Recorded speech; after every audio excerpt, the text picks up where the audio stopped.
ang sakit na mayroon tayo. Ang takot at kawalan ng pag-asa, pero hindi inaasahan na gagaling tayo. No, ganun ang tao eh.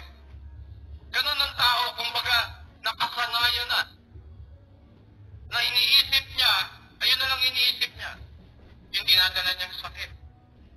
Kung ano man sitwasyon meron siya sa buhay, ayun na lamang po ang umiikot sa kanyang isipan.